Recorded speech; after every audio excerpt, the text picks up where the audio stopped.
सत श्री अकाल।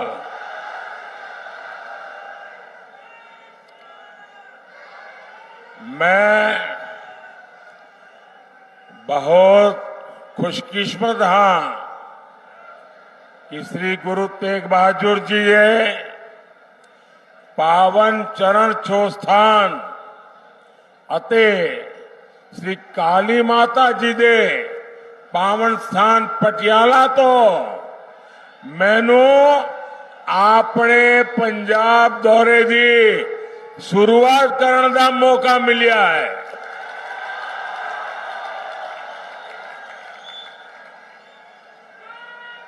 साथियों, भारतीय जनता पार्टी के कार्यकर्ता के रूप में मैंने पंजाब में बहुत समय बिताया है। यहां के खेतों में, खलिहानों में, सड़कों में खूब घूमा हूं। वो दिन मुझे बराबर याद रहते हैं कि साथियों के साथ बारादरी गार्डन में सुबह सुबह टहलना और जोड़ियां भाटिया चौक में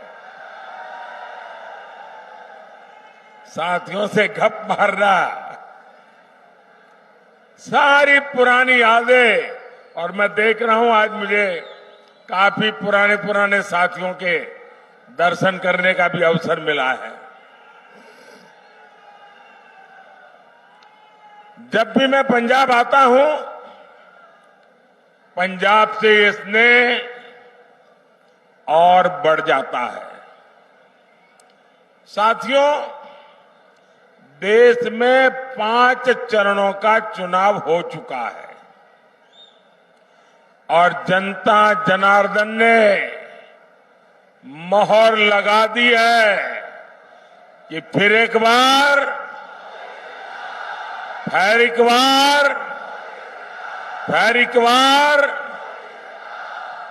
पंजाब भी अच्छे से जानता है कि उसे अपना वोट बेकार नहीं करना है।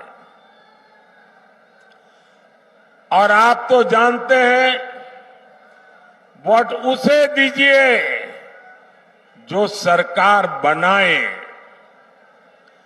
वोट उसे दीजिए जो विकसित पंजाब बनाने के लिए प्रतिबद्ध हो, जो विकसित भारत बनाने का संकल्प लेकर चला हो। और इसके लिए जरूरी है फिर एक बार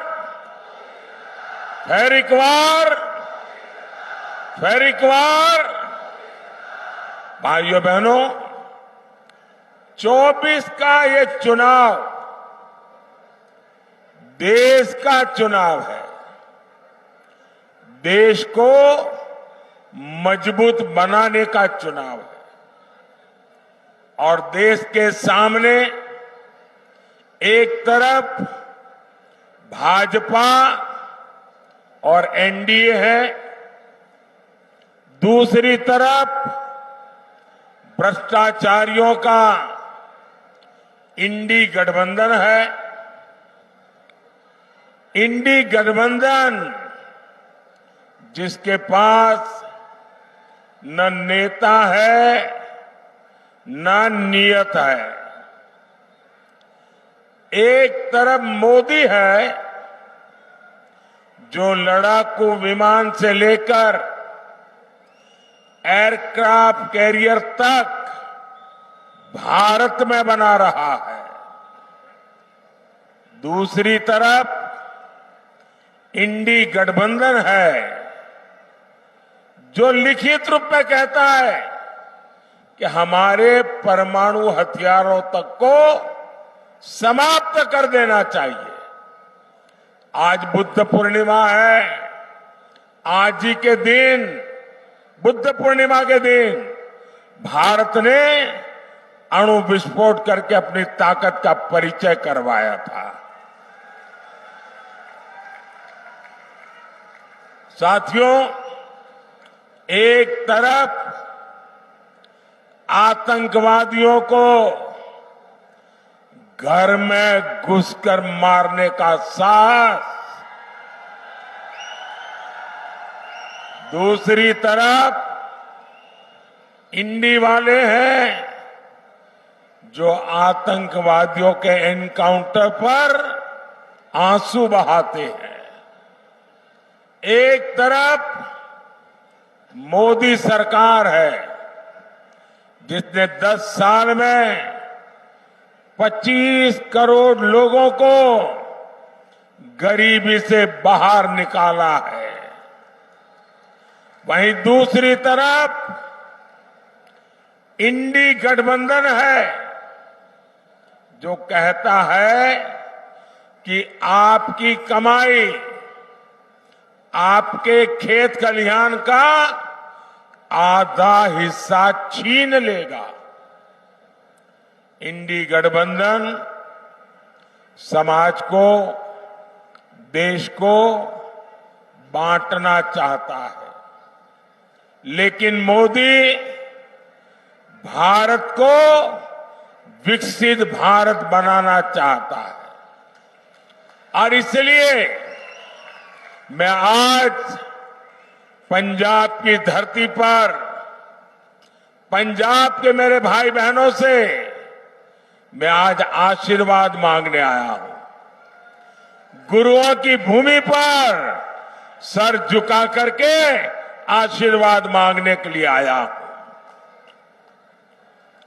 भाइयों और बहनों, राष्ट्र रक्षा हो, आस्था और संस्कृति की रक्षा हो या फिर देश का विकास, पंजाब ने, सिख समाज ने हमेशा आगे बढ़कर काम किया है। यहां के लोगों ने खेती से लेकर उद्यमिता तक देश के विकास को नेतृत्व दिया है। लेकिन साथियों, कट्टर भ्रष्टाचारियों ने पंजाब का क्या हाल बना दिया है। यहां से उद्योग कारोबार पलायन कर रहा है और ड्रग्स का, नशे का कारोबार फल फूल रहा है। यहां राज्य सरकार का हुक्म नहीं चलता। यहां रेत खनन mafia, drug mafia, shooter gang की मनमानी चलती है। पूरी सरकार कर्ज पर चल रही है। सारे मंत्री संतरी मौज कर रहे हैं और जो कागजी सीएम है उन्हें दिल्ली दरबार में हाजिरी लगाने से ही फुर्सत नहीं है। क्या ऐसे लोग पंजाब का विकास कर सकते हैं?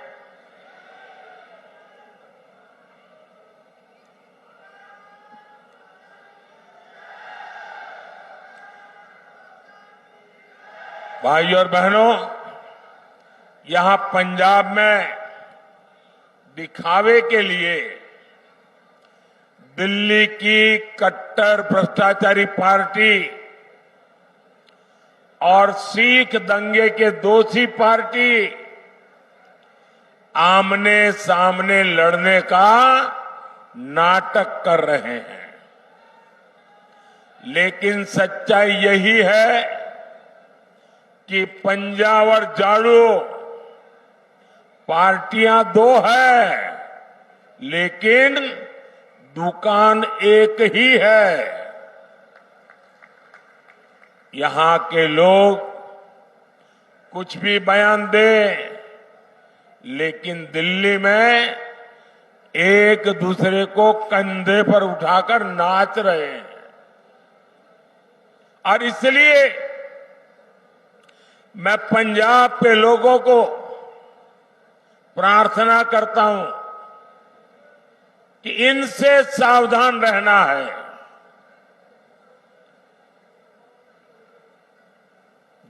जिसको वो अपना गुरु मानते थे, वो अन्ना साहब हजारे के साथ भी जो धोखा कर सकते हैं, वो दिन में 10 बार झूठ बोल सकते हैं। ऐसे लोग न पंजाब का भला कर सकते हैं, न आपके बच्चों के भविष्य के लिए कुछ देख करके जा सकते हैं। भाइयों और बहनों, इंडी गठबंधन को न विकास की परवाह है और न ही हमारी विरासत की चिंता। आजादी के बाद दूसरे दिन ही अयोध्या में राम मंदिर बन जाना चाहिए था, लेकिन कांग्रेस ने मंदिर का निर्माण रोका। अब जब मंदिर बन गया तो ये मंदिर को गालियां दे रहे हैं। आज दुनिया भर से श्रद्धालु अयोध्या पहुंच रहे हैं और उनका स्वागत महर्षि वाल्मीकि के नाम पर बना हवाई अड्डा करता है।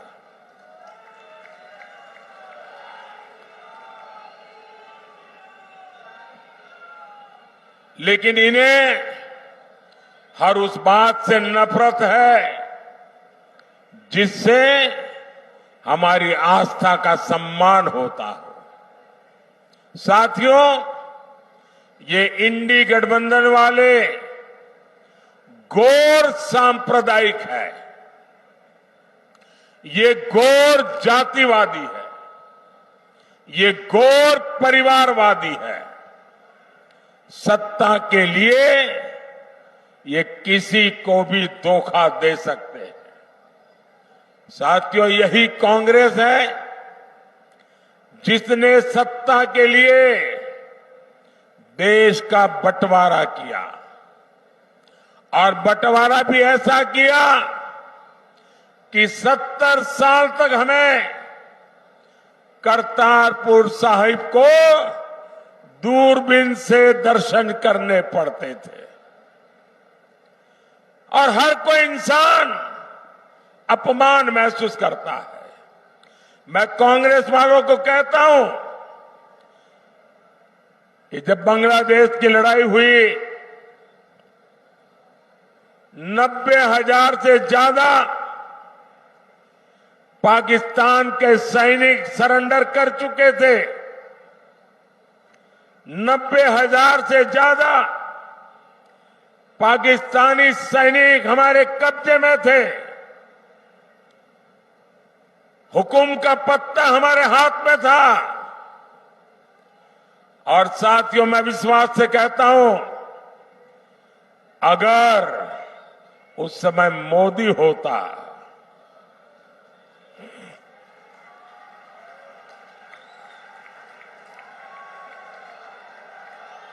अगर उस समय मोदी होता तो मैं इनसे करतारपुर साहब लेकर के रहता, तब जाकर के उनको जवानों को छोड़ता।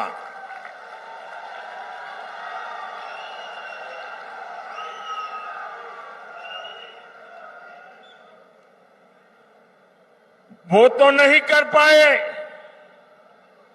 लेकिन मुझसे जितनी सेवा हो सकी, क्योंकि गुरुओं की सेवा इससे बड़ा कोई धन भाग्य नहीं होता है। आज करतारपुर साहिब कॉरिडोर आपके सामने है। हमारे सभी श्रद्धालु गर्व के साथ वहां जाते हैं। साथियों, हमारी सरकार ने लंगर को टैक्स से मुक्त किया। ये पहले भी ये सरकारें कर सकती थी। पहले हरमंदिर साहब में विदेशों से भक्त चंदा नहीं दे पाते थे। बार बार यहां से मांग उठती थी। दिल्ली में बैठी हुई सरकारें सुनने को तैयार नहीं थी। ये मोदी ने आकर के इसके नियमों में छूट दी और आज हमारे हरमिंदर साहब की सेवा दुनिया के किसी भी कोने में रहकर कोई कर सकता है। श्री फतेहगढ़ साहिब तो साहबजादे के शौर्य और शहादत का साक्षी रहा है। ये मोदी सरकार है जिसने साहबजादों के शौर्य के लिए समर्पित वीर बाल दिवस घोषित किया। और कुछ लोगों को समझ नहीं आ रहा है कि वीर बाल दिवस घोषित करने का मतलब क्या होता है। मुझे दुख है कि पंजाब में भी ऐसे लोग हैं जिनको इसकी कोई समझ नहीं है। पंजाब के अंदर इस महान त्याग तपस्या के लिए मैं पंजाब में रहा हूं। कई दिनों तक हमारी माताएं बहनें, हमारा परिवार व्रत रखता है, जमीन पे सोता है। कितना महत्वपूर्ण श्रद्धा का विषय है। लेकिन हिंदुस्तान में केरल में जाइए, उनको कुछ पता नहीं। तमिलनाडु में जाइए, कुछ पता नहीं। आसाम में जाइए, कुछ पता नहीं। इतना बड़ा त्याग और बलिदान और मेरे देश के लोगों को पता नहीं है। ये मुझे बहुत खटकता था। मैं चाहता हूं हिंदुस्तान के हर बच्चे के दिल दिमाग में साहबजादों का बलिदान हमेशा हमेशा रहना चाहिए। किसी भी बालक मन के लिए इससे बड़ी कोई प्रेरणा नहीं हो सकती। और इसलिए हमने वीर बाल दिवस के रूप में पूरे हिंदुस्तान में हर स्कूल, कॉलेज, गांव कार्यक्रम करने की परंपरा खड़ी की है। अगर पंजाब के लोग भी इस काम को न समझ पाए तो इससे बड़ा चिंता का विषय क्या हो सकता है। आपको याद होगा अफगानिस्तान में हमारे सिख परिवार संकट में थे। हम सभी को सुरक्षित वापस लाए। हम गुरु ग्रंथ साहब के स्वरूपों को भी अदब के साथ मेरा मंत्री जाके सर पे सम्मान के साथ लेकर के आया। साथियों, ये प्रधानमंत्री की बात छोड़ दीजिए, मेरा तो आपसे खून का नाता है। गुरु गोविंद सिंह जी के जो पहले पंच प्यारे थे उसमें मेरा एक द्वारिका का पंच प्यारों में था जी। मेरा आपसे खून का रिश्ता है। इतना ही नहीं, आज अगर जामनगर में जाएंगे तो वहां जो सबसे बड़ा अस्पताल है वो गुरु गोविंद सिंह जी के नाम पर है, जिस जामनगर जिले में द्वारिका पड़ता है। लेकिन आप तक ये सत्य पहुंचाया नहीं जाता है। आपको जानकर के खुशी होगी और कभी फुर्सत मिले तो लखपत जाके आना। गुरु नानक साहब वहां विश्राम किया था। वो गुरुद्वारा भूकंप के अंदर क्षतिग्रस्त हो गया, करीब करीब ध्वस्त हो गया। मैं मुख्यमंत्री था। मैंने कहा मुझे वैसा ही गुरुद्वारा बनाना है जो गुरु नानक देव जी के समय के साथ। अब मेरे पास उसके लिए बनाने वाले लोग नहीं थे।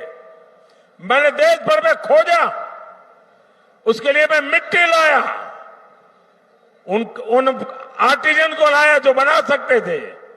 और आपको खुशी होगी, आज कच्छ के रेगिस्तान में आखिरी गांव में लखपत में मैंने वो गुरुद्वारा वैसा ही बना दिया जैसा पहले था।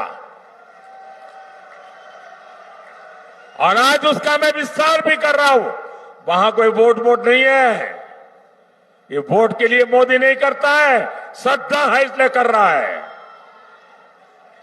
गुरुओं के त्याग बलिदान के प्रति ये सर झुकता है मोदी का, इसलिए कर रहा है।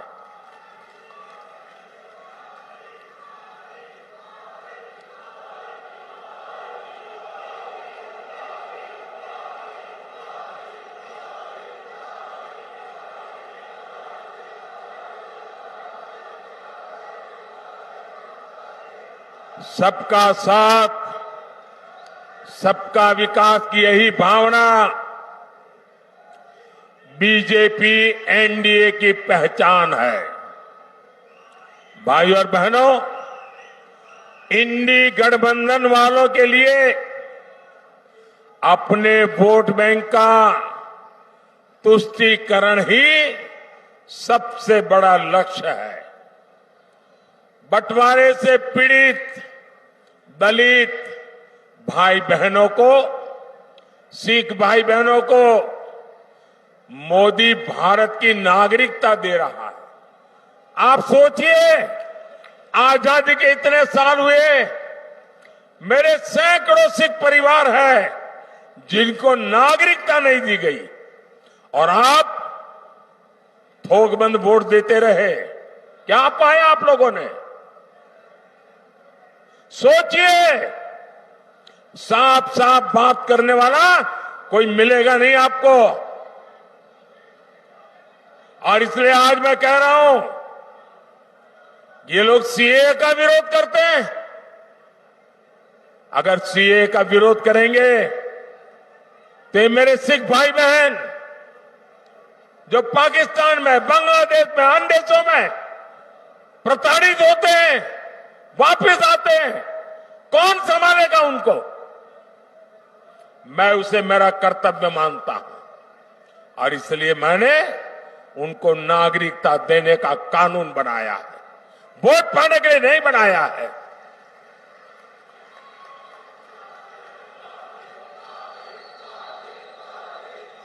और ये इंडिया अलायंस वाले देख लीजिए, सीए के नाम पर दंगे कराए और ये आज भी कह रहे हैं कि वो वापस आएंगे तो सीए को खत्म कर देंगे। आप मुझे बताइए, क्या बंटवारे के पीड़ित सिखों को भारत की नागरिकता देना गलत है क्या? देनी चाहिए कि नहीं देनी चाहिए? मोदी सही कर रहा है कि नहीं कर रहा है?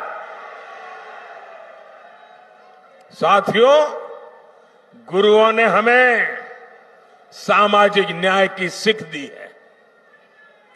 इसलिए भाजपा दलितों, पिछड़ों के सच्चे सामाजिक सशक्तिकरण पर बल दे रहा है। मोदी ने देश और दुनिया में बाबा साहब आंबेडकर को समर्पित पंच तीर्थ बनाए हैं। संत रविदास के अनुयायियों का तो बार बार मुझे बनारस में स्वागत करने का अवसर मिलता है। और अभी मध्य प्रदेश में जहां हमारी सरकार है, संत रविदास जी का भव्य मंदिर बना रहे हैं हम। काशी में संत रविदास जी की जन्मस्थली का विकास किया जा रहा है। गरीब का बेटा हर गरीब की चिंता करता है। हर जरूरतमंद को मुफ्त अनाज मिलता रहेगा। इसके लिए मैंने मुफ्त राशन की योजना चलाई है। मोदी 5 लाख रुपए तक के मुफ्त इलाज की सुविधा दे रहा है। मोदी ने जल जीवन मिशन शुरू किया है ताकि आपको घर में नल से शुद्ध पानी मिले। इससे प्रदूषित पानी से होने वाली अनेक घातक बीमारियों से हम बच पाएंगे। साथियों, पंजाब को 5 नदियों का आशीर्वाद मिला है। यहां के किसान मिट्टी से सोना पैदा करते हैं, लेकिन इंडिया वाले किसानों से भी झूठ बोलते हैं। इन्होंने किसानों से एक वायदा किया, पूरा नहीं किया है। ये भाजपा है जो किसान कल्याण को प्राथमिकता देती है। बीते 10 साल में पंजाब से गेहूं और धान की रिकॉर्ड खरीदी हुई है। 10 साल में हमने एमएसपी में 2.5 गुना वृद्धि की है। यहां पंजाब के हर किसान को पीएम किसान सम्मान निधि के करीब 30,000 रुपये, एक एक किसान को 30,000 रुपये मिल चुके हैं। केमिकल खेती से धरती मां को बचाने के लिए हमारी सरकार नेचुरल फार्मिंग पर जोर दे रही है। साथियों, भारत तभी विकसित होगा जब पटियाला जैसा हमारा सेंटर विकसित होंगे। आने वाले 5 साल में भारत एक बड़े मैन्युफैक्चरिंग हब बनने की तरफ आगे बढ़ रहा है। इसका सीधा लाभ पंजाब को और पटियाला जैसे शहरों को होने वाला है। हमने एजुकेशन सेक्टर को विदेशी संस्थानों के लिए खोल दिया। इससे विदेशी यूनिवर्सिटीज भी देश में कैंपस खोल रही है। इसका लाभ भी पटियाला जैसे एजुकेशन हब को होगा। ये तो स्पोर्ट्स का एक बड़ा सेंटर है। मोदी का संकल्प भारत को खेल महाशक्ति बनाने का है और 2029 जब यूथ ओलंपिक होगा, 2036 जब ओलंपिक होगा, भारत तैयारी कर रहा है ये ओलंपिक हिंदुस्तान की धरती पर हो। और इसलिए खिलाड़ियों और स्पोर्ट्स इंफ्रास्ट्रक्चर पर इतना खर्च किया जा रहा है। भारत में ओलंपिक्स हो, इसके लिए हम पूरी तैयारी कर रहे हैं। इससे देश में स्पोर्ट्स इकोनॉमी का निर्माण होगा, नई नौकरियां, नए रोजगार बनेंगे। भाइयों और बहनों, 1 जून को आपको विकसित पंजाब के लिए, विकसित भारत के लिए वोट करना है। पटियाला से परिणीत कौर जी, फतेहगढ़ साहिब से गेजाराज वाल्मीकि जी, संगरूर से अरविंद खन्ना जी, भटिंडा से परमपाल कौर सिद्धू जी, फरीदकोट से हंसराज हंस जी को ज्यादा से ज्यादा वोट से विजयी बनाए। और आप जब इनको वोट देते ना, वो वोट सीधा सीधा मोदी के खाते में जाता है। और इसलिए मैं आज पंजाब की धरती से, मेरी ये पहली चुनाव सभा से सभी पंजाब के नागरिकों का आग्रह करता हूं कि हमें पंजाब को बदलना है। हमें पंजाब को नई ऊंचाइयों पर ले जाना है। हमें पंजाब को वो पुराना गौरव वापस लौटाना है। और ये काम सिर्फ और सिर्फ भाजपा कर सकती है। मैं आपका साथ चाहता हूं, मैं आपका आशीर्वाद चाहता हूं और मैं आपको वादा करता हूं, ये मोदी की गारंटी है। आपका सपना ये मोदी का संकल्प है। मेरा पल पल आपके लिए, मेरा पल पल देश के लिए 24/7 फॉर 2047 ये मोदी की गारंटी है। मेरे साथ बोलिए, भारत माता की भारत माता की, भारत माता की। बहुत बहुत धन्यवाद। नमो नमो नमो नमो नमो नमो नमो